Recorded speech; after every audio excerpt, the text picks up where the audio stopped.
Hello everyone, welcome back to my channel once again. I hope you all are doing well. आज हम करने वाले हैं अपनी कंटिन्यू सीरीज, स्टार्ट करने वाले हैं चैप्टर्स रिवीजन की सीरीज। अभी I am going to take up with the custom का chapter duty drawback, which is very very very important from the exam point of view. They are some of the chapters of customs and GST too जो I want कि आपके tips पे होने चाहिए। Reason behind that is कुछ बहुत सारे chapters हैं जो रेपिटेटिव बेसिस पे आते हैं। सो आई वांट कि वो आपके टिप्स पे हो, सो दैट एग्जाम्शन तो आपकी पक्की हो जाए। तो मैं अभी कंटिन्यू करने वाली हूँ आज ड्यूटी ड्रॉबैक के साथ। इट डजेंट मीन कि मैं पहले कस्टम फिनिश करूंगी then I will shift to the GST. अभी हम क्या करेंगे, हमें जनरली कस्टम करना थोड़ा सा टिपिकल लगता है। हम क्या करेंगे, जीएसटी के साथ साथ बीच में कुछ कुछ कस्टम्स करते चलेंगे, so that GST plus custom both हमारा हो जाए। यस, रजिस्ट्रेशन का पार्ट 2 अभी बाकी है। रजिस्ट्रेशन का पार्ट 2 मैं इसके बाद अपलोड करूंगी। अभी हम कंटिन्यू, मैं फ्रेश करना चाहती थी start, so I thought to start with the custom.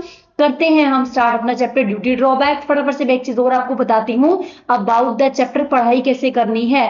Please do not take up your books with you. ठीक है, लेकर बैठो, बट दैट डजंट मीन कि मैं कुछ बोल रही हूँ वो आप बुक्स में ढूंढ रहे हो। Please do not do that, क्योंकि हम अल्टीमेटली स्टडी मैट से करने वाले हैं। छूटेगा हमारा कुछ भी नहीं, हम कंप्लीट रिवाइज कर लेंगे, छूटने वाला कुछ भी नहीं है।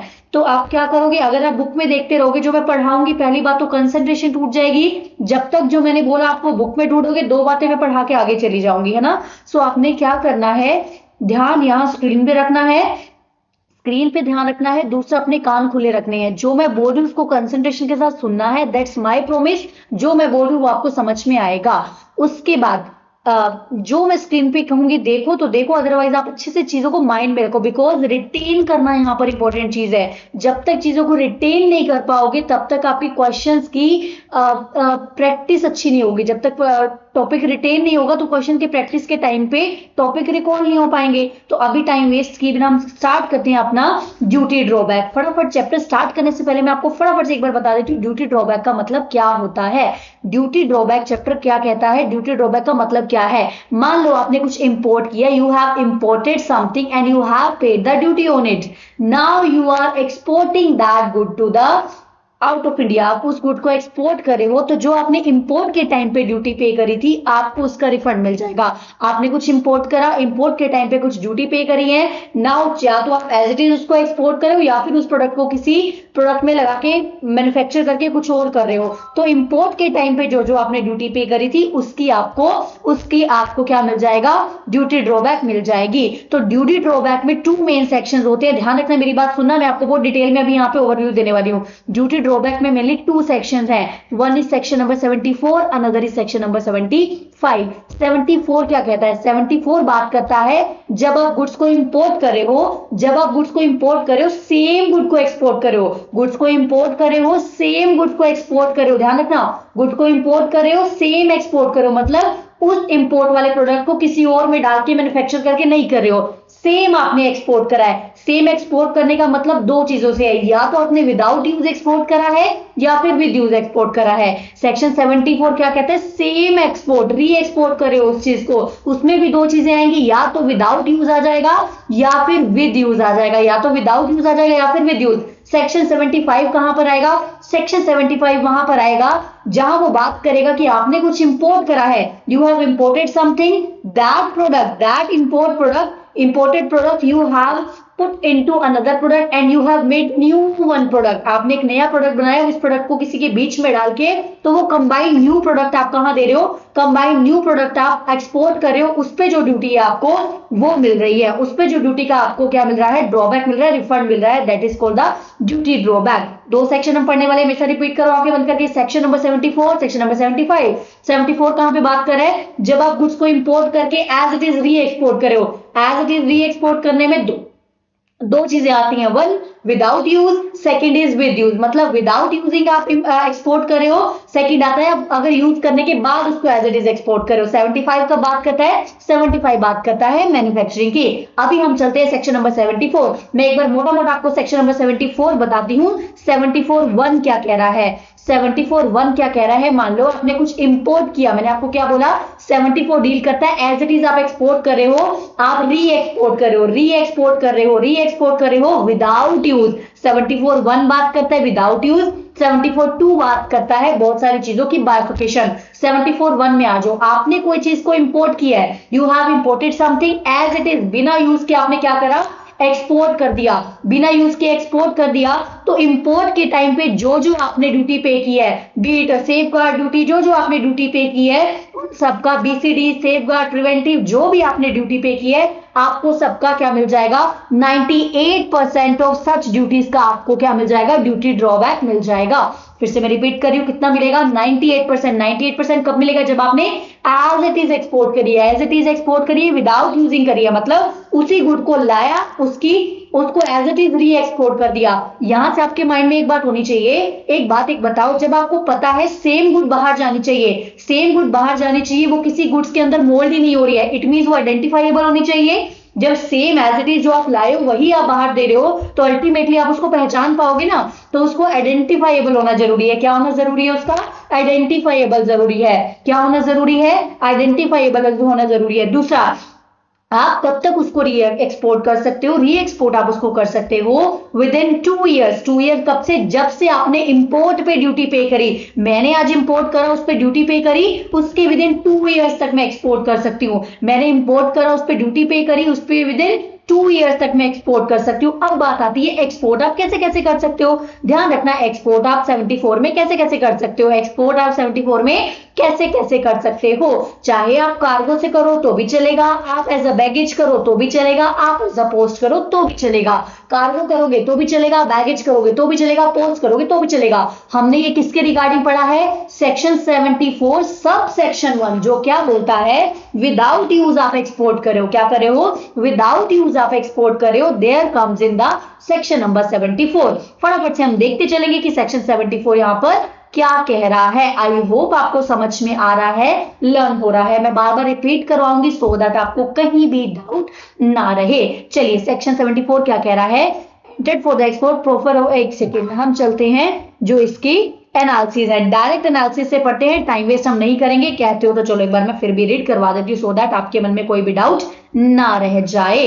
तो क्या कह रहा है यहाँ पे, 74(1) provide that goods capable of being easily identifiable. हमने पढ़ा है 74(1) में क्या हो रहा है, only as it is goods जा रही है, विदाउट इवन यूज जा रही है, तो आप उसको आइडेंटिफाइबल कर पाओगे, ऑब्वियस सी बात है। आर एंटेड फॉर एक्सपोर्ट, कब करना है आपने विद इन 2 ईयर्स आपने करना है उसको एक्सपोर्ट। दूसरी बात, कैसे एक्सपोर्ट करना है, आप एज अ बैगेज भी कर सकते हो, एज अ बैगेज भी कर सकते हो, तो आप क्या कर सकते हो, एज अ बैगेज भी कर सकते हो, एज अ पोस्टल भी कर सकते हो, कार्गो तो कर ही सकते हो, कार्गो भी, बैगेज भी, पोस्टल भी, जिसका आपको 98% कितना मिलेगा, 98% ऑफ सच ड्यूटी आपको मिल जाएगा, 98% सच ड्यूटी आपको मिल जाएगा, except as provided here be paid back. Back को छोड़ दो, नॉर्मल आप इतना समझो, 98% ऑफ सच ड्यूटी आपको क्या मिल जाएगा, क्या मिल जाएगा, ड्यूटी ड्रॉबैक मिल जाएगा। फिर क्या क्या कंडीशन पूरी होनी चाहिए, कंडीशन ये पूरी होनी चाहिए, कंडीशन ये पूरी होनी चाहिए। कंडीशन क्या है, सेम गुड अगर आपको एक्सपोर्ट कर रहे हो, सेम गुड एक्सपोर्ट कर रहे हो, तो ऑब्वियस सी बात है कस्टम जो ऑफिसर हैं, असिस्टेंट कमिश्नर, डेप्यूटी कमिश्नर, उनको सेटिस्फाई होना चाहिए। It must be identifiable to their satisfaction कि यस यही गुड्स आपने इंपोर्ट करी थी, एज इट इज आप विदाउट यूज एक्सपोर्ट कर रहे हो, एज इट इज आप विदाउट यूज एक्सपोर्ट कर रहे हो। तो कब तक आप एक्सपोर्ट कर सकते हो, विद इन 2 ईयर्स। कब से within 2 years, from the date of the payment of the duty. ये मैं आपको बता चुकी हूँ कब तक आप एक्सपोर्ट कर सकते हो, within 2 years, within 2 years. However 2 years के बाद अगर आपने एक्सपोर्ट करना है तो आप क्या कर सकते हो, जो बोर्ड है, बोर्ड से आप एक्सटेंशन ले सकते हो। 2 ईयर्स के बाद आप बोर्ड से एक्सटेंशन ले सकते हो। उसके बाद गवर्नमेंट क्या कर सकती है, सेंट्रल गवर्नमेंट में make the rules for the carrying out the provision. Central government rule बना सकती है कि ऐसी कौन सी गुड्स है जिसको आप आइडेंटिफाई नहीं कर पाओगे, मैनर बता सकती है। गुड्स को आइडेंटिफाई तो करना है लेकिन different manner, provide the different manner, किस किस तरीके से गुड्स को आइडेंटिफाई करना है, आइडेंटिफाई करने का मैनर भी गवर्नमेंट यहाँ पे प्रेस्क्राइब कर सकती है। Provide for the manner at time in which claim for the payment of drawback to be file, वो ये भी बता सकते कि क्लेम कैसे फाइल करना है। अल्टीमेटली हमने मेन चीज क्या पढ़नी है, रिपीट करो मेरे साथ आंखें बंद करके। 74(1) किस बात में डील कर रहा है? 74(1) बात कर रहा है आपने गुड्स को इंपोर्ट किया, without use as it is export कर दिया, without use as it is export कर दिया, तो अब गवर्नमेंट को सेटिस्फेक्शन तो चाहिए ना, सेम गुड्स दे रहे हो, क्योंकि गवर्नमेंट को आपको 98% देना है, 98% कस्टम वालों ने आपको रिफंड देना, तो देखना तो चाहेगी ना कि सेम गुड्स है भी है कि नहीं है, तो उसके आइडेंटिफाई करना पड़ेगा। और कब तक आप उसको एक्सपोर्ट कर सकते हो? Within 2 years. Within 2 years कहां से? Within 2 years from the date of the duty paid. जिस दिन आप ड्यूटी पे कर रहे हो उसके विद इन 2 ईयर्स आपको वो एक्सपोर्ट करना है। Within 2 years from the date of the duty, ये रहा, within 2 years from the date of the duty. चलो उसके बाद क्या कह रहा है, ये इसका एनालिसिस आ गया, ये हम ऑलरेडी पढ़ चुके हैं। क्या कह रहा है एनालिसिस? 1 second please. एनालिसिस यहां पर क्या बोल रहा है, goods should have been imported, custom उस पे पे होना चाहिए, आइडेंटिफाइबल होना चाहिए, चाहे आप एयर से करो, चाहे शिपिंग से करो, चाहे आप जिससे मर्जी करो।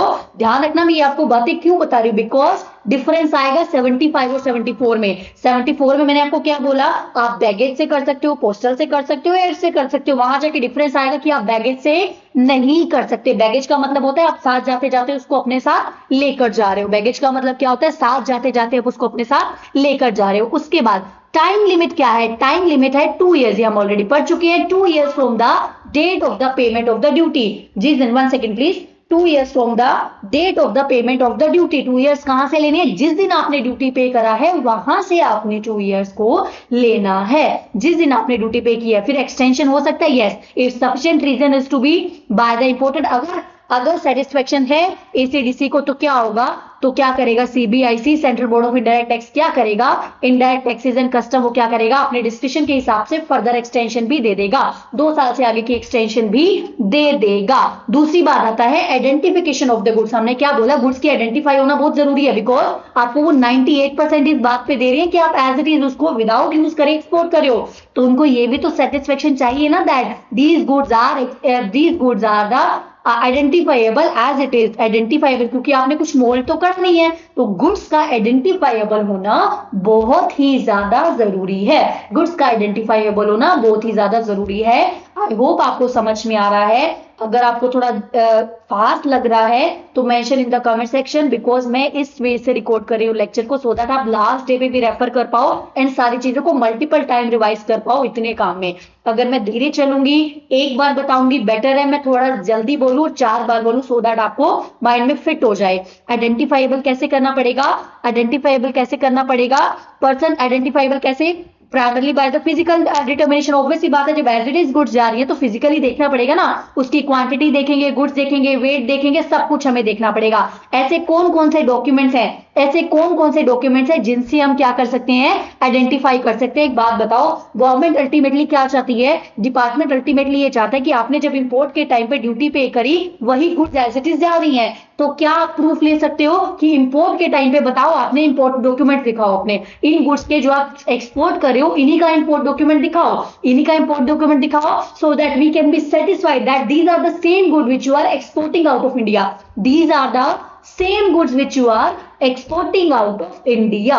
उसके बाद आता है corresponding covering the return of the goods import, the test report, कुछ भी मंगा सकता है, सप्लायर की कोई रिपोर्ट मंगा सकते हैं, terms and condition on which supplier is prepare to take the goods back, terms and condition दिखाओ जिसपे सप्लायर गुड्स लेने को तैयार है, so that we can be sure कि आपने यही गुड्स को इंपोर्ट करा था। Now supplier is agree to take back the goods, आप विदाउट यूज इसीलिए उन गुड्स को वापस भेज रहे हो। Now the supplier is ready to take the goods, इसीलिए आप उन गुड्स को क्या कर रहे हो, वापस भेज रहे हो। Clearance of the appropriate authority for the री export and settlement of the financial aspect, refund वगैरह जो भी है आपकी ड्यूटी, मान लो आप रिफंड कर रहे हो, आप वापस भेज रहे हो, री एक्सपोर्ट कर रहे हो, आपने अगर कुछ पे किया तो आपको रिफंड मिल जाना चाहिए। कुछ ऐसे प्रूफ जिससे गवर्नमेंट को सेटिस्फेक्शन हो जाए, yes these are the goods which you have imported earlier, now you are exporting back to them in the same way. उसके बाद आता है सेक्शन 74, क्या कहता है, सेक्शन 74 बात करता है central government is empowered to make the rules for the purpose of carrying the 74 for the provision of 74 ये हम ऑलरेडी पढ़ चुके हैं कि कौन कौन सी गुड्स हैं जो आइडेंटिफाइबल नहीं होंगी। अभी हमने क्या पढ़ा, till now we have studied about the section 74(1). ध्यान रखना, अब मैं बोल रही हूँ ध्यान रखना मतलब ध्यान रखना। सेक्शन मैंने आपको बताया 74 डील करता है when you are reexporting the goods, when you are reexporting the goods. ध्यान रखना, री एक्सपोर्टिंग में हमने क्या पढ़ा, एज इट इज आप री एक्सपोर्ट कर रहे हो। अगर आप एज इट इज री एक्सपोर्ट कर रहे हो without even using it, without even using it, तो 98% आपको क्या मिल रहा है, ड्यूटी ड्रॉबैक मिल रहा है। अब आता है जब आप यूज करके री एक्सपोर्ट करो। ध्यान रखना, जब आप यूज करके री एक्सपोर्ट करो, एज इट इज तो है, गुड्स की कंडीशन सेम है, आपने उसको मोल्ड नहीं करा है, you are reexporting it as it is. But इसमें बहुत सारी बाइफिकेशन आ रही है। अभी मैं आपको बाइफिकेशन क्लियर करवा दी, ध्यान से सुनना, बाइफिकेशन क्लियर करवा दी, ध्यान से सुनना। सबसे पहले क्या बोलेगा, सबसे पहले ये कुछ ऐसी गुड्स को डिटरमाइन करेगा, कुछ ऐसी गुड्स को क्या करेगा, कुछ ऐसी गुड्स को लिस्ट करेगा। अगर ये गुड्स आपने यूज कर ली, if you have use this goods and you are exporting back, then आपको इस पे कोई भी ड्यूटी ड्रॉबैक नहीं मिलेगा। मतलब ये जो गुड्स हैं स्पेसिफिक गुड्स जो भी मैं बताऊंगी, अगर वो गुड्स आपने विदाउट यूज किए दी होती तो अल्टीमेटली आपको 98% मिल जाता। ध्यान रखना, विदाउट यूजेज तो फिक्स है 98%। अगर आपने यूज करके दी होती, अगर आपने यूज करके उन गुड्स को दिया होता तो कोई भी आपको ड्यूटी ड्रॉबैक नहीं मिलेगा।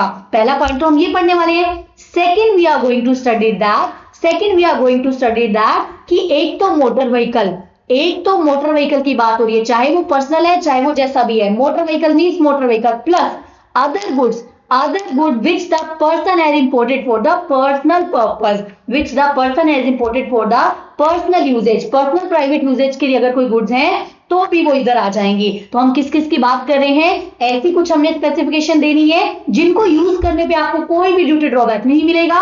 फिर कुछ ऐसी गुड्स आने वाली हैं मोटर व्हीकल प्लस ऐसी पर्सनल गुड्स जो आपने इंपोर्ट करी है फॉर द पर्सनल यूज, जो बाकी बच गई वो other category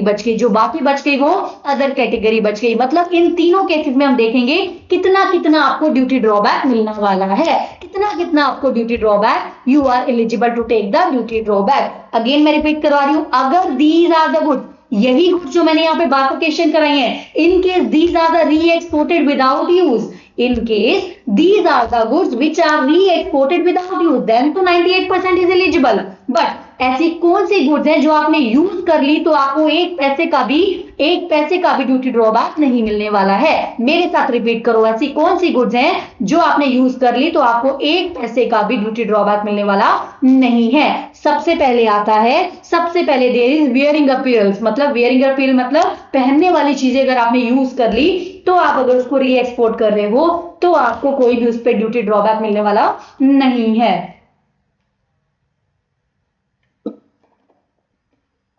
one second please.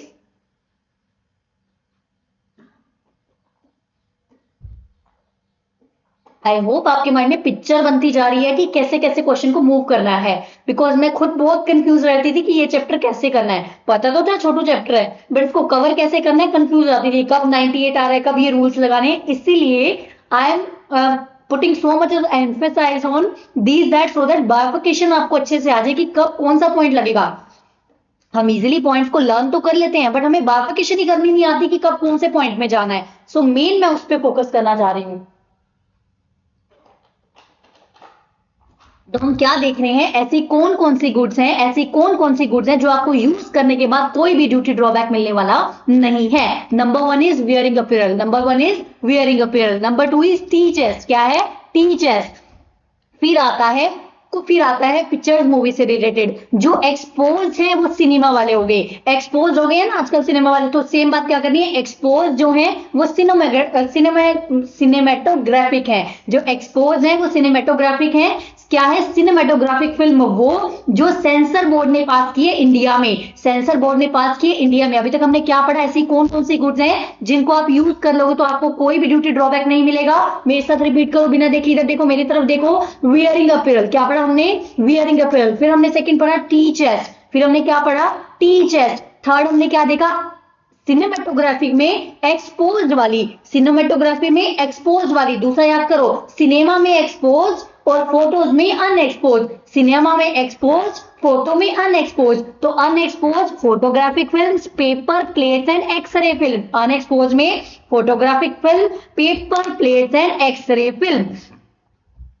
तो अब मैंने क्या बोला, अगर these are the goods which are re exported without usages तो 98% मिल जाएगा। बट अगर ये गुड्स यूज हो गई तो 000, कोई भी ड्यूटी ड्रॉबैक नहीं मिलेगा। फिर से रिपीट करो, क्या क्या पढ़ा हमने, कौन कौन सी गुड्स हैं, वियरिंग अपीयरल, फिर है टीचर्स, और वीडियोग्राफिक जो है वो क्या है, वो एक्सपोज है। जो फोटोग्राफिक है, film, paper plate, x ray film है, वो क्या है, अनएक्सपोज है। फोटो वाला अनएक्सपोज, वीडियो वाला एक्सपोज। चलो उसके बाद क्या कहता है, उसके बाद हम पढ़ते हैं, उसके बाद अभी हम थर्ड कैटेगरी पढ़ रहे हैं। थर्ड कैटेगरी इन्होंने दिया है, थर्ड कैटेगरी पे आपको कितना कितना मिलेगा। ध्यान रखना, थर्ड कैटेगरी कौन सी थी, मोटर व्हीकल और पर्सनल यूज को छोड़कर। मोटर व्हीकल और पर्सनल यूज को छोड़कर इन्होंने क्या बना दी, स्लैब बना दी। स्लैब कैसे बना दी है, देखो, up to 3 months, not more than 3 months है तो आपको अपनी ड्यूटी पेड का डायरेक्ट 90%, आप 95% मिल जाएगा।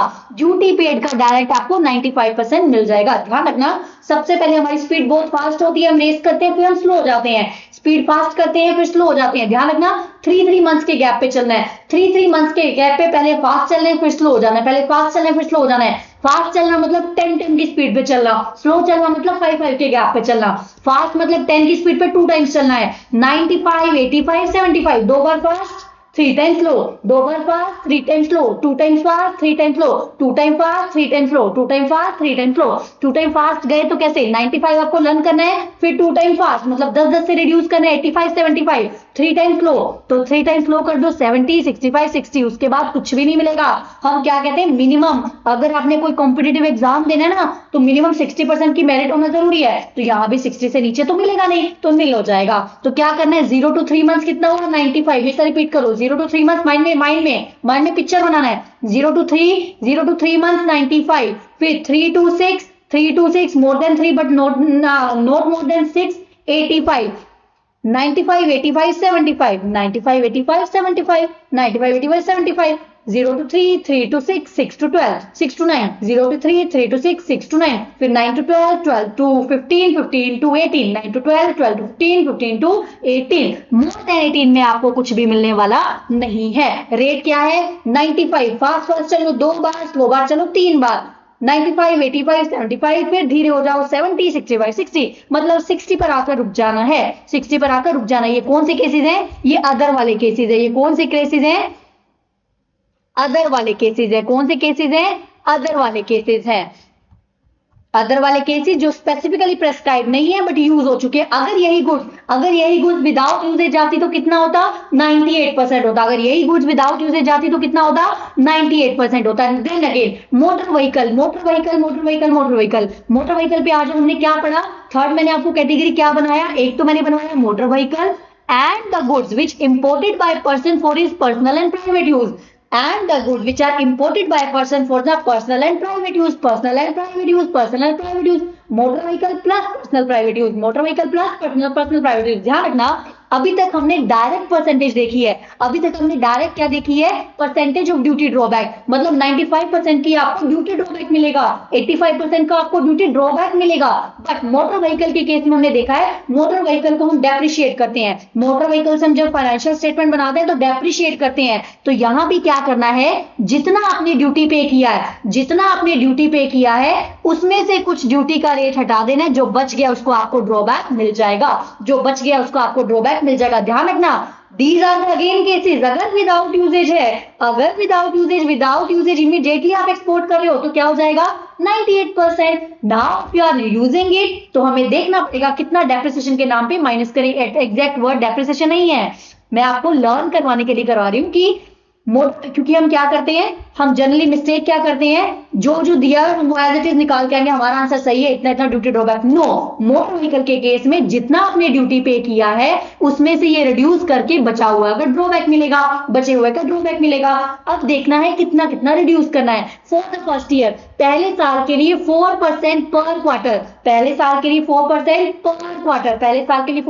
पर क्वार्टर और पार्ट देयर ऑफ, मतलब एक क्वार्टर का 4% लेना है। तो टोटल साल का कितना बन जाएगा, 16%। मान लो आपने 1000 की ड्यूटी पे की है एंड पहले साल के बाद आपने लिया है आपने 1 साल यूज करने के बाद आप ड्यूटी ड्रॉबैक ले रहे हो, तो 16% क्या करोगे, 16% आप 160 का लेस करके 160 लेस करके बचा हुआ आप ड्यूटी ड्रॉबैक ले लोगे। ध्यान रखना मोटर व्हीकल के केस में ये जो परसेंटेज है वो रिड्यूस करने के बाद ड्रॉबैक बचता है, ये जो परसेंटेज है वो रिड्यूस करने के बाद ड्रॉबैक बचता है। ध्यान रखना अदर केसेस में लंबी टेबल थी तो लंबा लंबा चलना था, 2 कदम जल्दी फिर 3 कदम स्लो, 2 कदम जल्दी 3 कदम स्लो। यहां पर क्या है, यहां पर क्या है, छोटा सा टेबल है, मोटर व्हीकल के केस में छोटा सा टेबल है, तो क्या करना पड़ेगा, 1 कदम जल्दी 2 कदम स्लो। 1 कदम वहां क्या था, 2 कदम जल्दी 3 कदम स्लो, यहाँ 1 कदम जल्दी 2 कदम स्लो, 1 कदम जल्दी 2 कदम स्लो। तो 4 के बाद 3, 3 के बाद हाफ पे आ जाओ 2.52, 2.52, 3 के बाद 2.52, तो 2 यहाँ से कट गया,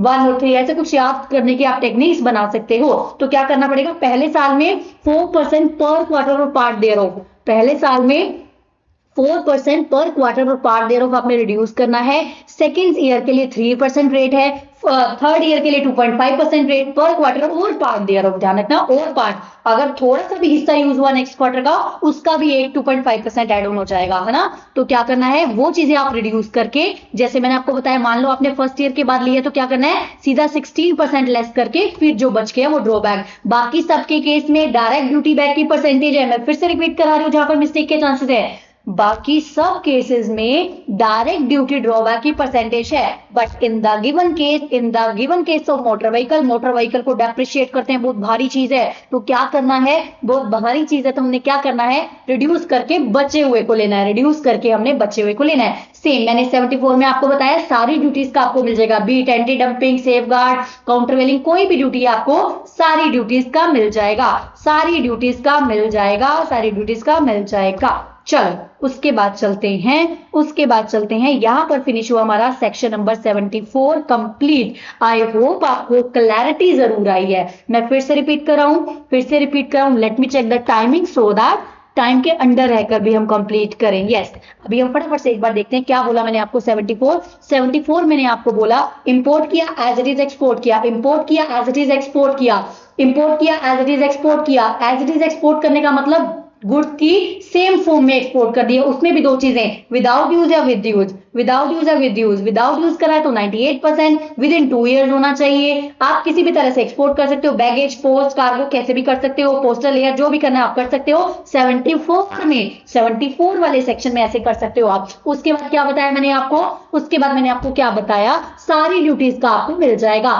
सारी ड्यूटीज का आपको मिल जाएगा। विदाउट यूज है तो 98% डायरेक्ट, अगर विद यूज है तो देखना है कुछ ऐसी गुड्स हैं जिन पे बिल्कुल नहीं मिलेगा। मोटर व्हीकल प्लस अदर के केस में 4 3 2.5 2, 4 3 2.5 2, 4 3 2.52, धीरे धीरे चलो फिर और धीरे चलो। लेकिन जो अदर के केस में लंबी टेबल थी वो डायरेक्ट ड्यूटी ड्रॉबैक की टेबल थी, वो डायरेक्ट इतने परसेंटेज ऑफ ड्यूटी ड्रॉबैक मिलेगा उसकी टेबल थी, वहां पे कुछ रिड्यूस नहीं करना है। तो 2 कदम जल्दी 3 कदम धीरे, 2 कदम जल्दी 3 कदम धीरे। एक बार मैं चेक कर लूं, 2 कदम जल्दी,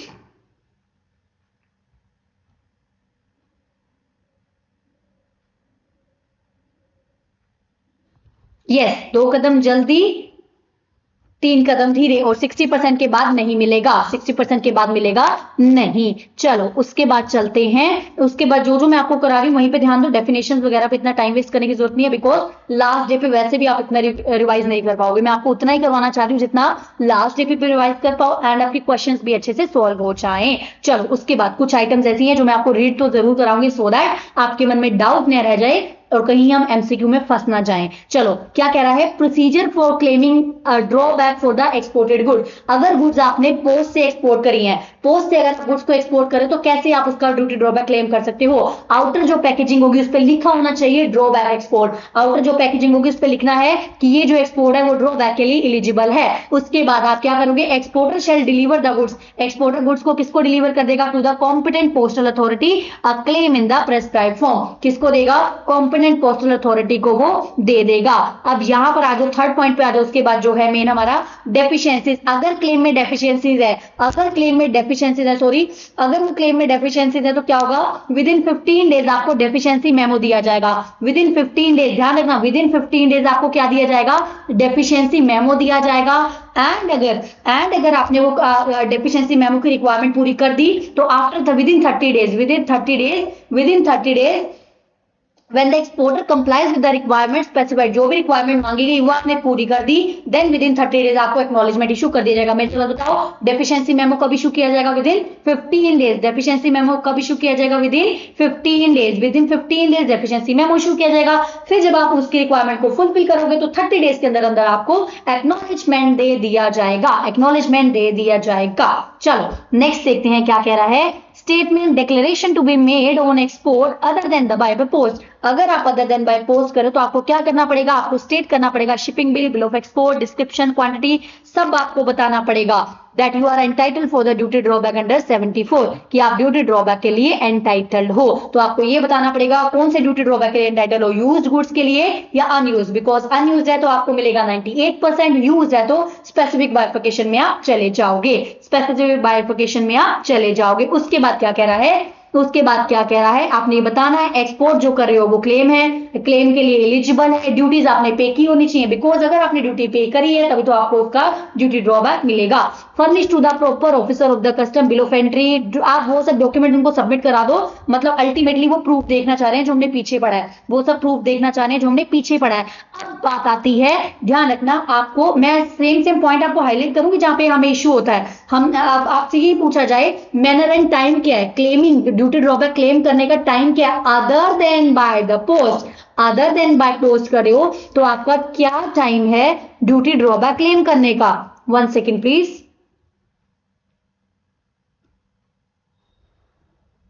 तो अब मैंने इसलिए पॉइंट छोड़ा था, जब हम पोस्ट से करें तब क्या टाइम है, नोट पोस्ट करें तब क्या टाइम है, सो दैट आपके माइंड में रहे, सो दैट आपके माइंड में रहे। तो क्या कह रहा है? In case of export by post, in case of export by post the date of filing the duty drawback claim for the purpose of 75A would be the date on which aforesaid claim form received by the proper officer of the custom। जिस दिन postal authority से postal तो आपने postal वालों को दिया, postal से custom को मिल गया, उस दिन आप एलिजिबल हो गए। जिस दिन आपने उसको दिया, डेट कौन सी डेट हो जाएगी? कौन सी डेट हो जाएगी? Date of filing of drawback claim. Date of filing of drawback claim, postal के केस में डेट ऑफ फाइलिंग क्या हो जाएगी ड्रॉबैक क्लेम की? जिस दिन कस्टम अथॉरिटी को पोस्टल वालों से मिल गया, जिस दिन कस्टम अथॉरिटी को पोस्टल से मिल गया, क्योंकि आपने तो पोस्ट करा तो पोस्ट वाले ने आगे कस्टम अथॉरिटी को दिया, जिस दिन कस्टम अथॉरिटी को पोस्टल वालों से मिल गया उस दिन वो मानी जाएगी। लेकिन विदाउट पोस्टेज के केस में क्या होगा? विदाउट पोस्टेज के केस में क्या होगा? ध्यान रखना, 2 इयर्स वाला केस एक्सपोर्ट वाला था, कंफ्यूज नहीं होना। जिसके माइंड में भी आ रहा है 2 इयर्स क्या पढ़ा था हमने, 2 इयर्स था कि विद इन 2 इयर्स आपको गुड्स को एक्सपोर्ट करना है। अब आपने एक्सपोर्ट कर दिया तो ड्यूटी ड्रॉबैक भी तो क्लेम करना है ना। तो ड्यूटी ड्रॉबैक क्लेम करने का टाइम पोस्ट के केस में क्या है? जिस दिन पोस्टल अथॉरिटी ने कस्टम वालों को दिया। अब अदर देन दैट के केस में क्या है? Within 3 month, prescribe form में within 3 month extendable by 3 month, within 3 month extendable by 3 month. Within 3 month कब से? From the date on which let export order permitting clearance, जिस दिन आपका हो गया और गुड्स की लोडिंग हो गई, on which the order permitting clearance, जिस दिन एक्सपोर्ट का ऑर्डर आपको मिल गया।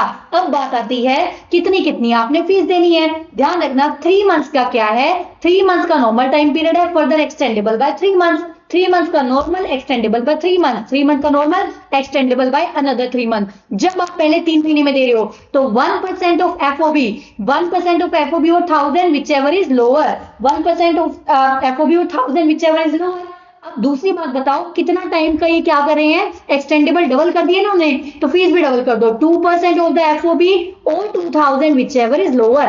फीस है, ध्यान रखना, फीस है 2% of the FOB which ever is lower, 2% of the FOB which ever is lower. I hope आपको समझ में आ गया होगा यहाँ पर, आई होप आपको समझ में आ गया होगा।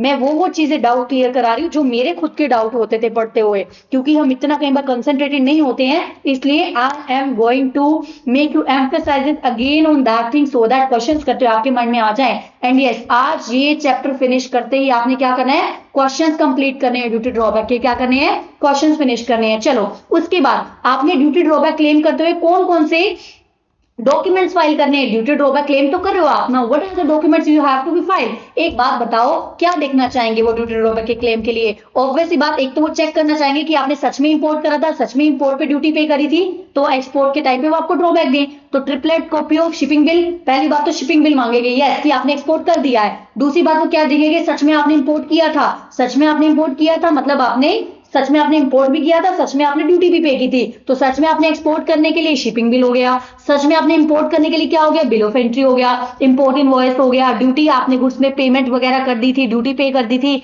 आरबीआई से परमिशन ली थी, री एक्सपोर्ट की आपको परमिशन भी मिली हुई है, एक्सपोर्ट इनवॉइस भी है, कॉपी बिल भी है। मतलब नॉर्मल अंडरस्टैंड करो क्या क्या वो जानना चाहेंगे। यस आपने इंपोर्ट किया था, यस आपने इंपोर्ट पे ड्यूटी पे करी थी, यस आप एक्सपोर्ट कर रहे हो, तो तीनों के कंबाइंड प्रूफ वो आपसे मांग लेंगे। यहां पर हमारा फिनिश हुआ documents to be filed with the drawback claim, documents to be filed with the drawback claim. उसके बाद क्या आ जाता है, डेफिशिएंसीज इन क्लेम। ये मैं आपको बता चुकी हूँ, 15 डेज के अंदर अंदर आपको डेफिशिएंसी का वो आएगा। अगर आपने कंप्लीट कर दिया तो 30 डेज के अंदर अंदर उसकी आपको एक्नॉलेजमेंट आ जाएगी। यहां पर completely we are done with the section number 74। Completely मतलब कंप्लीटली कुछ भी छूटेगा नहीं, कुछ भी छूटेगा नहीं, कुछ इंपॉर्टेंट नहीं है, सब कुछ इंपॉर्टेंट है। यहाँ पर कुछ चीजें इंपॉर्टेंट नहीं है, हर चीज इंपॉर्टेंट है, बिकॉज एमसीक्यूज में वो हमें कहीं भी पकड़ सकता है। अगर टिपिकल पेपर होता है ना तो क्या होता है, पेपर तो स्टडी मैट से होता है, बट वो चीजें होती है वो जनरली पूछी नहीं जाती है। जो चीजें जनरली पूछी नहीं जाती है we do not pay attention to that thing only, है ना। तो मैं ट्राई करूंगी कि हर चीज को मैं आपको कवर कर दूं, जो चीज नहीं पूछी जाती एटलीस्ट आप उसके लिए अवेयर हो, सो दैट एमसीक्यू में आप मार ना खाओ बिल्कुल भी। चलिए अब चलते हैं सेक्शन 75 पे। 1 second, let me have some water. आप भी पानी एक बार पी लीजिए।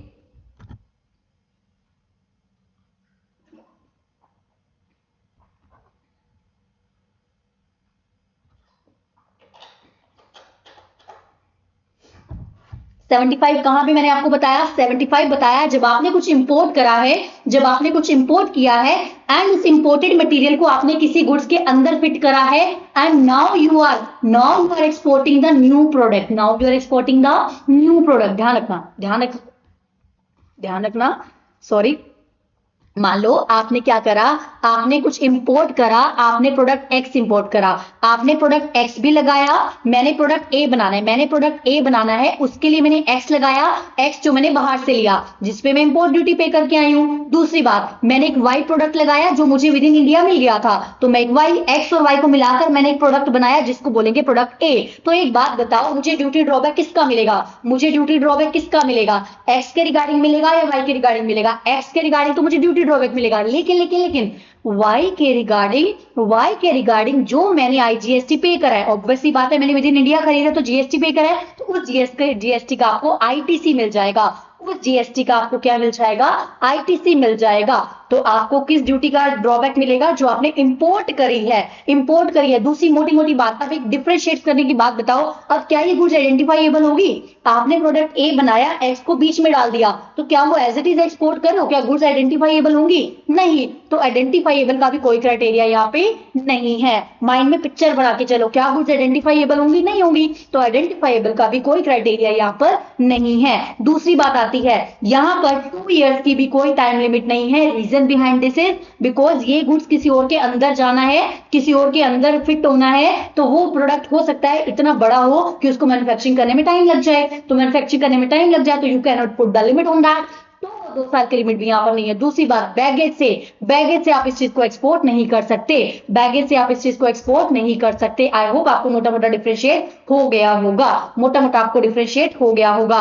74 75 में क्या डिफरेंस है, 74 एज इट इज देने वाला है, अगर वो यूज करोगे तो अनयूज है तो 74 1 में आएगा, यूज है तो बाकी 3 बार क्वेश्चन हमने करी थी। 75 डेल्ट अबाउट द मैन्युफैक्चरिंग, जब आप मैन्युफैक्चरिंग में यूज कर रहे हो। चलिए फटाफट से देखते चलेंगे, फिनिश कर देंगे चैप्टर को और 15 to 20 मिनट्स के अंदर अंदर। क्या बोल रहा है, goods exported are entirely different from the input. Obviously बात है, आपने इनपुट मंगवाया था, आप कुछ और गुड्स मैन्युफैक्चर कर रहे हो तो एंटायरली डिफरेंट होने वाली है, एंटायरली डिफरेंट होने वाली है। इनपुट कुड भी, इनपुट जो आपने लिया हो सकता है वो कस्टम पे किया, हो सकता है आपने खुद का जीएसटी या सेंट्रल एक्साइज टैक्स पे किया, जीएसटी पे करा, तो आप उसका क्या मिल जाएगा, आपको उसका आईजीएसटी क्लेम आईटीसी मिल जाएगा। उसके बाद वो क्या कह रहा है, एग्जिस्टेंस, गुड्स की एग्जिस्टेंस क्या है, वो इजिली आइडेंटिफाइबल नहीं है। गुड्स की जो एग्जिस्टेंस है वो इजिली आइडेंटिफाइबल नहीं है। It not capable of easily verification, so इसलिए आइडेंटिफाइबल वाला पॉइंट भी यहां पर नहीं आता है। उसके बाद आ चाहिए the goods namely the input might have undergone the change in the physical shape. Obviously बात है, बार बार मैं वही बात रिपीट कर रही हूं, इनपुट किसी और गुड के अंदर लगाया तो उसकी शेप वगैरह जब चेंज हो जाएगी तो आपको कुछ भी पता यहां पर लगने वाला नहीं है, कुछ भी पता आपको यहां पर लगने वाला नहीं है। चलो द क्वांटिटी पर प्राइस फाइनल प्रोडक्ट में बी नॉट बी यूनिफॉर्म। तो इसको छोड़ो, सिंपल सी बात अभी आपने सुनो, कुछ भी आइडेंटिफाइबल नहीं है। उसके बाद क्या कहता है, ध्यान रखना, एक चीज और मैं आपको पॉइंट बताती हूँ, एक चीज और मैं आपको पॉइंट बता दूं, क्या जब हमने एक्सपोर्ट किया 74 में, कहीं भी मैंने आपको ये बात बोली कि गवर्नमेंट आपको ये बोल रही है कि आपने जब गुड्स को एक्सपोर्ट करो, जब इंपोर्ट करा तो उससे वैल्यू ऐड करो? नहीं, नो नो नो, बिकॉज वहां पर हो सकता है कि आपने रिपेयर के लिए आपने एज इट इज दिया हो, कुछ प्रॉब्लम हो, कुछ भी प्रॉब्लम हो, तो आपने एज इट इज री एक्सपोर्ट कर दिया हो। लेकिन जब आप कुछ इंपोर्ट करके उसका मैन्युफैक्चर कर रहे हो, इट मींस आप बिजनेस कर रहे हो कुछ इंपोर्ट करके एक्सपोर्ट करने का, अल्टीमेटली आपको वैल्यू एडिशन चाहिए। एक बात बताओ, गवर्नमेंट आपको क्यों रिफंड करेगी? गवर्नमेंट को तो फॉरेन एक्सचेंज से मतलब है ना। तो आपने कुछ चीज इंपोर्ट करी, मान लो आपने ए में लगाया प्रोडक्ट, आपने एक्स इनपुट लगाया, एक्स इनपुट आपने लगाया, अब एक्स इनपुट की जो वैल्यू जो आपने इंपोर्ट करी वो टोटल ए की वैल्यू से भी कम थी, टोटल ए की वैल्यू, सॉरी, एक्स की जो इनपुट वैल्यू है, एक्स की जो वैल्यू है, जो आपने प्रोडक्ट को इंपोर्ट करा 1000 में इंपोर्ट करा, उसके अंदर आपने एक्स वाई जेड सब लगा के जब आप बेच रहे हो, सिर्फ 500 में बेच रहे हो, इज इट पॉसिबल कि गवर्नमेंट आपको रिफंड देगी, ड्यूटी ड्रॉबैक देगी? नहीं, because you are doing the business, you are negatively doing the business. आपने इंपोर्ट पे ज्यादा पैसा लगाया, एक्सपोर्ट पे आप कम जनरेट कर रहे हो। तो गवर्नमेंट इज सेइंग मैन्युफैक्चरिंग के केस में हमें चाहिए भैया वैल्यू एडिशन, मैन्युफैक्चरिंग के केस में हमें चाहिए भैया वैल्यू एडिशन। वैल्यू एडिशन किस तरीके से हो सकती है? 2 टाइप से हो सकती है, ये मैं आपको बता रही हूं कैसे कैसे हो सकती है। कब कब आपको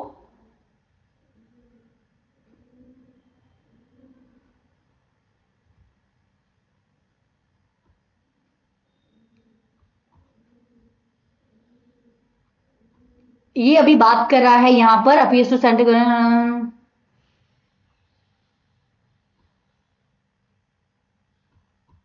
आपको लेट एक्सपोर्ट ऑर्डर लेना है, यहाँ भी वही बात कर रहा है। Goods have been entered for the export by post under section 84 permitting the, आपको क्या लेना है? एक्सपोर्ट ऑर्डर लेना है। By the proposal drawback should be allowed of the duties of custom chargeable under this act. ध्यान रखना, IGST वगैरह का नहीं मिलेगा, जो मैं आपको बता चुकी हूँ। आपको जो आपने जो कस्टम पे करा है, कस्टम पे करा है for the import of some product which has been inserted into the final product, उसका आपको मिल जाएगा, उसका आपको मिल जाएगा।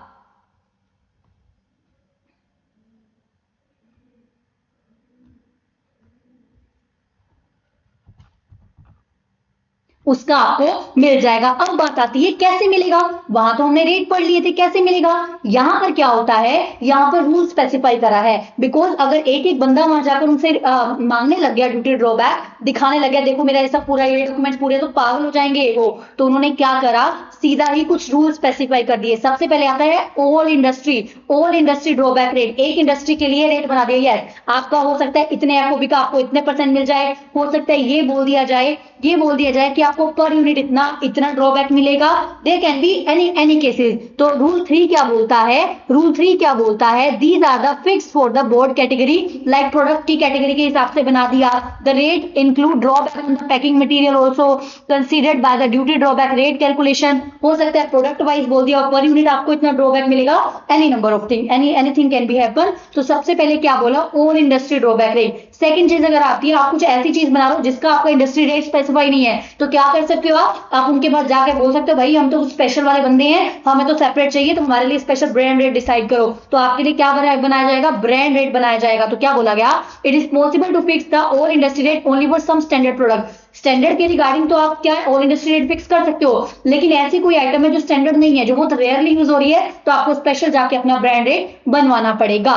एप्लीकेशन में किसको एप्लीकेशन करेंगे, principal commissioner or the commissioner of the customs. वहां असिस्टेंट और डेप्यूटी कमिश्नर था, यहाँ पे प्रिंसिपल कमिश्नर और कमिश्नर ऑफ द कस्टम्स। उसके बाद क्या होता है, मान लो आपने ऑल इंडस्ट्री रेट में तो आप फिक्स हो रहे हो सकता है ऑल इंडस्ट्री रेट में तो आप फिक्स हो रहे हो, लेकिन क्या है, ऑल इंडस्ट्री रेट जो आपके लिए फिक्स करा है, आपने इंपोर्ट पे पे किया 1000, ऑल इंडस्ट्री रेट फिक्स करा गया 700। तो ऑल इंडस्ट्री रेट हमने देखना है जो इंपोर्ट से लेस देन 80% है, इंपोर्ट का 80% कितना होगा 800, लेकिन वो जो ऑल इंडस्ट्री रेट फिक्स करा गया है वो लेस देन 80% है। ध्यान रखना, स्पेशल ब्रांड रेट की बात हो रही है, आप ऑल इंडस्ट्री रेट में तो फिट हो रहे हो, ऑल इंडस्ट्री रेट में तो आप फिट हो रहे हो, लेकिन क्या हो रहा है, जो ऑल इंडस्ट्री रेट फिक्स किया गया है वो आपकी इंपोर्ट का लेस देन 80% है। इंपोर्ट पे जो आपने पे करा उसका लेस देन 80% है, तो आप स्पेशल ब्रांड रेट के लिए जा सकते हो।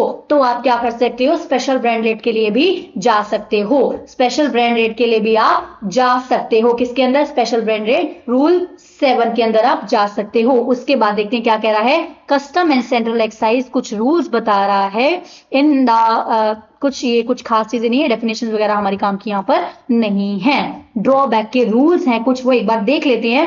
नोट दैट मच इंपॉर्टेंट, मैं फिर भी एक बार रीड कराऊंगी सो दैट आपको कोई भी डाउट ना रहे, कहीं भी कोई ऐसा पॉइंट ना छूट जाए जो हमें एग्जाम में मार खिला दे, तो वो हमने खानी नहीं है, बिकॉज एग्जाम्शन तो हमें चाहिए ही चाहिए। चलो, subject to the provision of custom 1962 the central excise क्या बोलता है, rules made thereunder and these rules are drawback may be allowed on the export of the goods at such amount at such rate।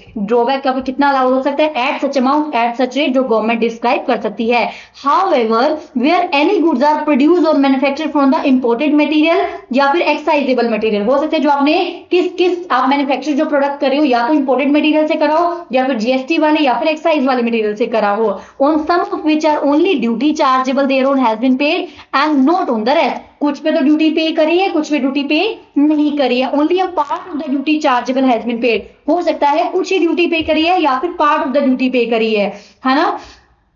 तो क्या कह रहा है, has been paid or the duty has been rebated, refunded in the whole or in part, credit whichever the thing, and the rule made thereunder of the central excise क्या कह रहा है, the drawback admissible on said good shall be reduced। obvious सी बात है, जब आपने duty कम पे की है तो ड्रॉबैक भी आपको कम मिलेगा। आपने ज्यादा पे करनी चाहिए थी तो आपको ज्यादा मिल जाता, आपने कम ड्यूटी पे किया तो ड्रॉबैक भी आपको कम मिल जाएगा। No drawback in certain cases, क्या बोला उसने, किन किन क्या क्या वो केसेस पे गुड्स की बात कर रहा है, if the said good except tea chest use as, tea chest को अगर यूज करा, क्यों बोला है, क्योंकि टी चेस्ट अगर यूज करा तो कुछ भी नहीं मिलेगा, टी चेस्ट यूज करा तो कुछ भी नहीं मिलेगा। If the said goods use as packing material, tea chest use करा तो कुछ भी नहीं मिलेगा। सेड गुड्स मतलब use as packing material for the export of blended tea have been taken into use after the manufacturing, manufacturing के बाद use करा, नो ड्रॉबैक मिलेगा, क्योंकि टी चेस्ट का तो हम ऑलरेडी पढ़ चुके हैं ना as it is. If the said goods are produced और manufactured using the imported material exercisable material in which duties have not been paid, जब ड्यूटी पे नहीं की है तो भाई मान लो ड्यूटी आपने पे नहीं करी है इंपोर्ट पे, तो कहेगा duty drawback, no duty drawback on jute batching oil use in the manufacturing of the export product, export namely jute yarn वगैरह, तो भी आपको मिलेगा नहीं। If the said goods being the packing material have been used और in relation to the export of jute, अब jute पे नहीं मिल रहा तो पैकिंग मटेरियल पे कैसे मिल जाएगा, जूट यार्न पे नहीं मिल रहा तो पैकिंग मटेरियल पे भी वो नहीं मिलने वाला है, पैकिंग मटेरियल पे भी वो नहीं मिलने वाला है। नेक्स्ट पूछ रहा है factors considered, factors considered while determining the amount और रेट ऑफ द ड्रॉबैक, क्या क्या वो देखेंगे, क्या क्या देखने वाले इन डिटरमाइनिंग, कुछ खास इंपॉर्टेंट नहीं है फिर भी रीड कराती हूँ। चलो, the average quantity of the value of each class of description material ordinary produce in India, average quantity value imported goods की वैल्यू देखेंगे, वो देखना चाह रहे हैं अल्टीमेटली आपने सही करा है कि नहीं करा, एवरेज अमाउंट ऑफ ड्यूटी कितना पे करा है, duty paid on import material exercisable material सही से पे करा है नहीं करा। However if such may wet waste or catalytic agent is reused any process is sold, average amount of duties on waste shall also be deducted। एक बात बताओ, ऐसी कोई आइटम है जो वेस्ट जनरेट कर रही है, ऐसी कोई आइटम है जो वेस्ट जनरेट कर रही है और वो वेस्ट बाद में आपका बिक जाएगा, अल्टीमेटली आपको बेनिफिट मिलेगा, अल्टीमेटली आपको बेनिफिट मिलेगा, तो उसको भी ड्यूटी से क्या कर देंगे, रिड्यूस कर देंगे, उसको भी ड्यूटी से क्या करेंगे, रिड्यूस। आपने कुछ प्रोडक्ट मैन्युफैक्चर किया, उसके साथ साथ आपने वेस्ट जनरेट करा, वेस्ट जनरेट आपको बिक के बहुत बड़ा फायदा मिलने वाला है, तो ड्यूटी ड्रॉबैक से हटा दो, अल्टीमेटली आप ज्यादा बेनिफिट नहीं लोगे, ड्यूटी ड्रॉबैक उतना ही मिलेगा, नेट बेसिस पे मिलेगा। किस बेसिस पे मिलेगा, नेट बेसिस पे मिलेगा। एवरेज अमाउंट ऑफ ड्यूटी कितना पे किया और इंपोर्टेड मटेरियल, ये सब हम देख लेंगे। यहाँ पे यही पॉइंट था, अगर आप वेस्ट जनरेट कर रहे हो, वेस्ट आपका बिक रहा है, वेस्ट और कैटलिस्ट एजेंट इज रीयूज, कोई भी ऐसी आइटम है जो आप रीयूज कर रहे हो या फिर बिक जाएगी, मतलब अल्टीमेटली आपको बेनिफिट देगी, तो बेनिफिट लेस करने के बाद आपको ड्यूटी ड्रॉबैक मिलेगा, बेनिफिट लेस करने के बाद आपको ड्यूटी ड्रॉबैक मिल जाएगा। चलो,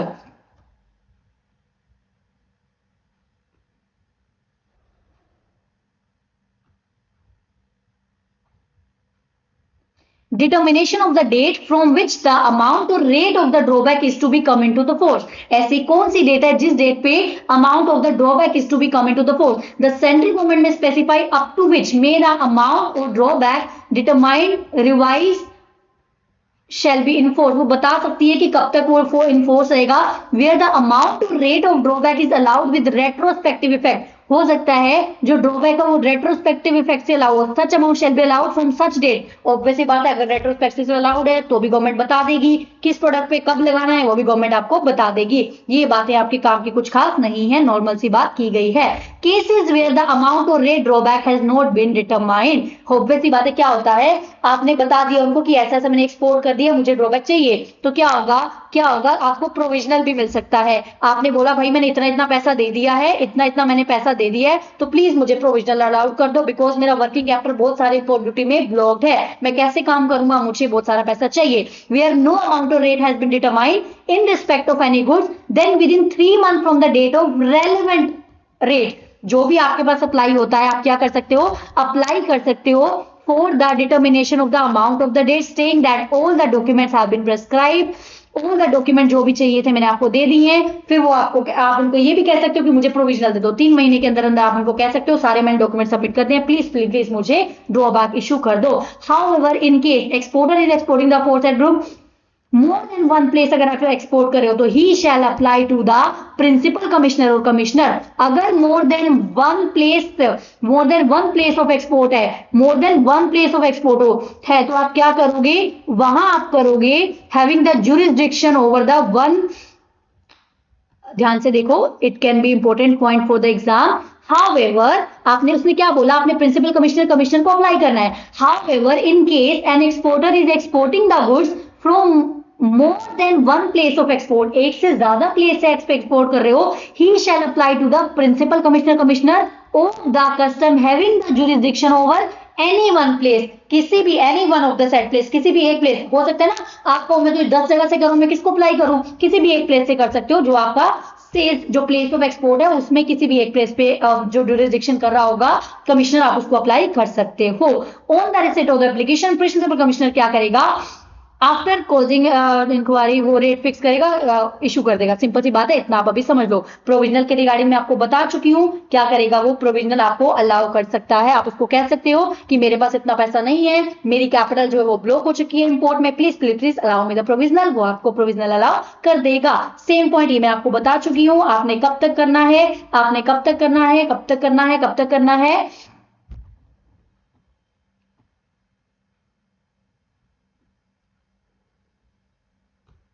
एक बार देख लेते हैं फटाफट से क्या कह रहा है।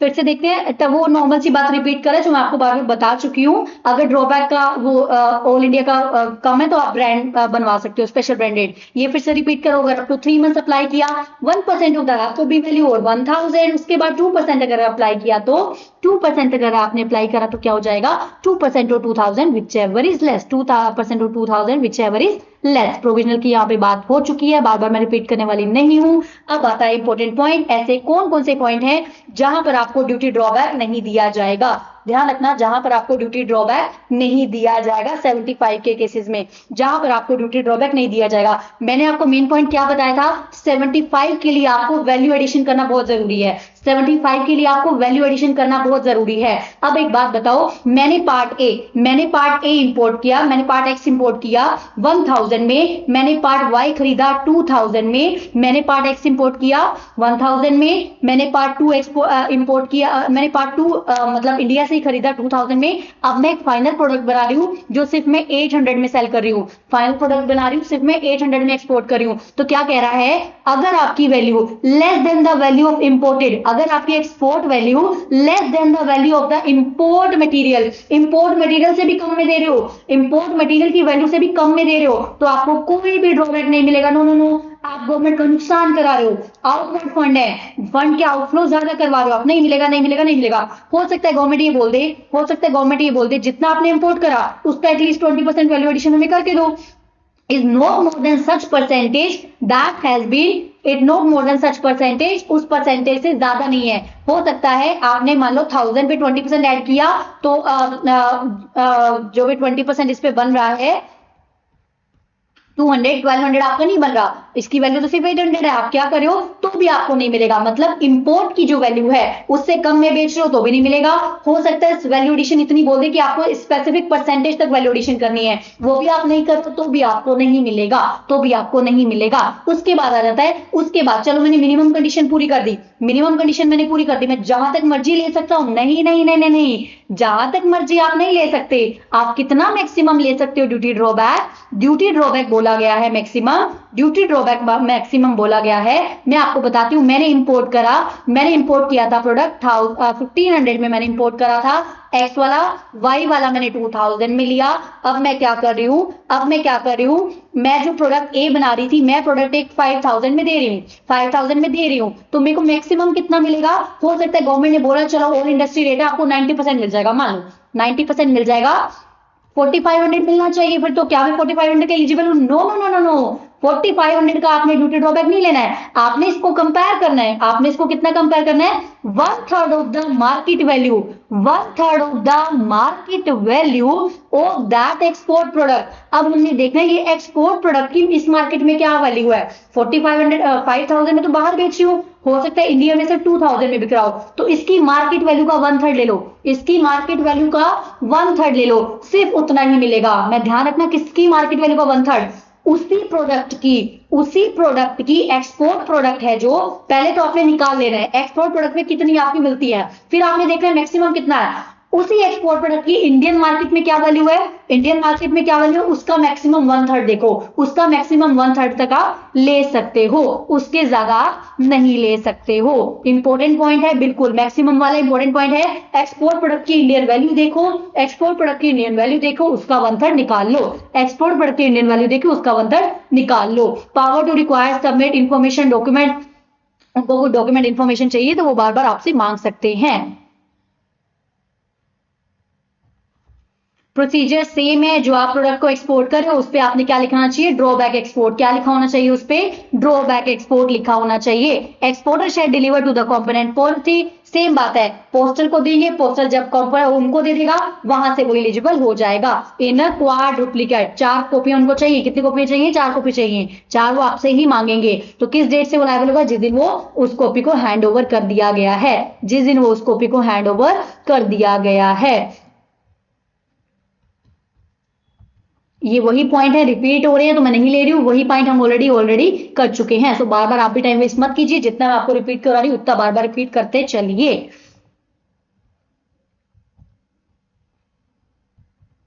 ये हम ऑलरेडी पढ़ चुके हैं। एक आता है सप्लीमेंट्री क्लेम, एक क्या आता है, सप्लीमेंट्री क्लेम। सप्लीमेंट्री क्लेम मैं आपको फटाफट से बता देती हूँ बिकॉज थोड़ा डिफरेंट है, आप सोचोगे कि क्या है। Where the exporter find that, exporter को लगता है अमाउंट ऑफ ड्रॉबैक जिसको पे किया जा रहा है less than what is entitled to on the basis of the rate of drawback, जो सेंट्रल गवर्नमेंट ने रेट लगाया है मुझे उससे कम में दिया जा रहा है, मुझे उससे कम दिया जा रहा है, तो क्या कर सकते हैं वो एक सप्लीमेंट्री क्लेम भी अप्लाई कर सकते हैं in the specified form. However exporter shall prefer a supplementary claim within the period of 3 months, कब से, जहां से उसको ड्यूटी ड्रॉबैक डिटरमाइन हो गया, रिवाइज हो गया, जहां से ड्यूटी ड्रॉबैक डिटरमाइन हो गया, where the rate of duty drawback is determine revise, मतलब अल्टीमेटली आपको लग रहा है कि जितना गवर्नमेंट ने रेट डिसाइड करा है आपको उससे कम दिया जा रहा है, तो आप सप्लीमेंट्री क्लेम के लिए अप्लाई कर सकते हो। Reason I am telling this point, हमें लगेगा सप्लीमेंट्री क्लेम हो बाबा हमने तो पढ़ा ही नहीं, ऐसे नहीं करना है, हमें एटलीस्ट हर पॉइंट की नॉलेज होना बहुत जरूरी है। मेरे साथ रिपीट करो, अप टू 3 मंथ्स तक अप्लाई करा तो कितनी एप्लीकेशन फीस लगेगी, 1% of FOB, 1% of FOB value of export और 1000, अगर से एक्सटेंडेड पीरियड में करा तो 2% और 2000, whichever is higher, no, whichever is lower, whichever is lower, whichever is lower। उसके बाद आ जाते हैं फटाफट से, ये पॉइंट्स मैं आपको ऐसे ही बता दूंगी, ज्यादा आपको पढ़ने की जरूरत नहीं है, सिंपल सी बात आ सकती है। हो सकता है देखो अब गवर्नमेंट आपको एलिजिबल है देने के लिए, तो गवर्नमेंट को क्या करना है, विद इन वन मंथ आपको क्या करना है, ड्रॉबैक इशू करना है। अगर गवर्नमेंट ने आपको with in one month drawback issue कर दिया तो ठीक है, अगर नहीं किया तो 1 मंथ खत्म होने के बाद टिल द एक्चुअल डेट जहां से वो आपको पे करेगी तो वो 6% का आपको इंटरेस्ट देने वाली है। 1 मंथ खत्म होने के बाद, ध्यान रखना गवर्नमेंट हमेशा अपना पीरियड खत्म होने के बाद स्टार्ट करती है, लेकिन हमसे वो पहले दिन से लेती है, गवर्नमेंट आपको कब से कब तक पे करेगी, 1 मंथ कंप्लीट होने के बाद, 1 मंथ कंप्लीट होने के बाद टिल द डेट जब वो आपको एक्चुअल पे कर रही है, एक्चुअल इशू कर रही है, वहां तक 6%, उसके बाद आता है, हो सकता है कि आपको एरोनियसली ज्यादा रिफंड मिल गया हो, अब आपसे वो वापस लेना चाह रही है, गलती से मिल गया हो, ज्यादा मिल गया हो, अब आपने गवर्नमेंट को वापस करना है। आपने अगर गवर्नमेंट को वापस करना है तो विद इन 2 मंथ्स आपने वापस करना है। Let me check once.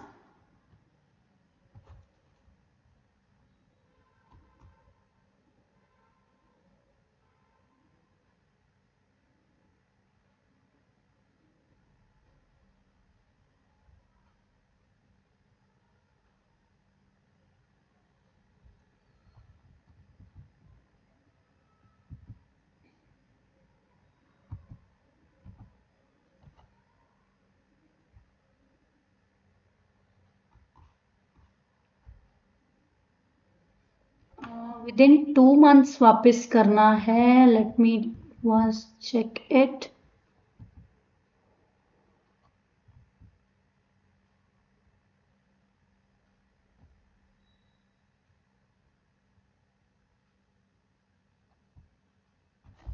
मुझे तो कहीं नजर ही नहीं आ रहा है, so that I should not get confuse, गलत मैं कुछ ना बोल दूं। विद इन 2 मंथ्स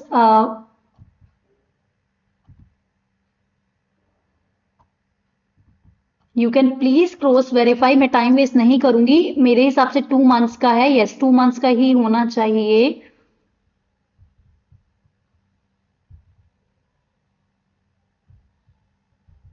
चलिए एक बार हम कंप्लीट करते हैं फिर देखते हैं। अगर आपने आपने गवर्नमेंट को पे करना है तो गवर्नमेंट आपसे रिकवरी कर सकती है अगर आपने 2 मंथ्स में पे नहीं किया, लेकिन गवर्नमेंट आपसे इंटरेस्ट तो डे वन से लेगी, जिस दिन आपको मिला था ना गलती से इंटरेस्ट, तो गवर्नमेंट आपसे डे वन पे लेगी, लेकिन रिकवरी वो पीरियड खत्म होने के बाद स्टार्ट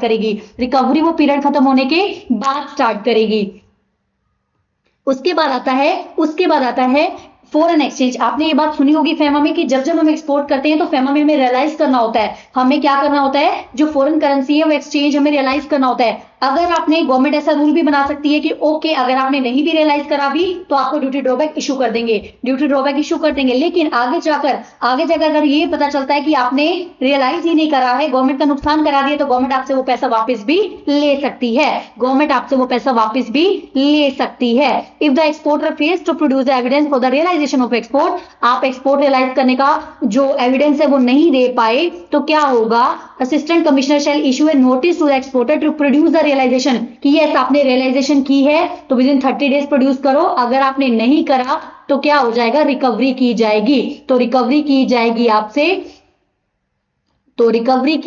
आपसे, तो क्या बोल रहा है, assistant commissioner or the deputy commissioner shall pass an order to recover the amount of drawback pay to the claimant, exporter shall pay the amount so demanded within the 30 days of the receipt order. अगर आपने realisation नहीं की है तो एक बार मैं erroneously refunded देख लूं, मुझे डाउट होता रहेगा अदरवाइज।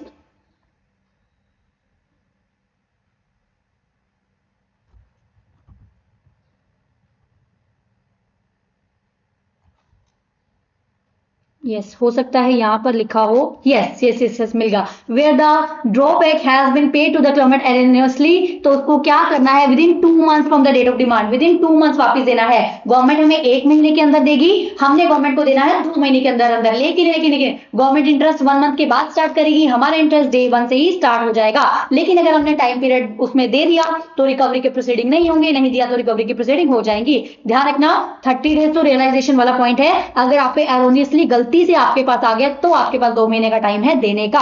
यहां पर फिनिश होता है हमारा ड्यूटी ड्रॉबैक। आई होप आपको समझ में आया है, कंप्लीट मैंने करा दिया, फिर से मैं आपको रिपीट कराती हूं एक बार, सेक्शन 74 75 में डिफरेंस।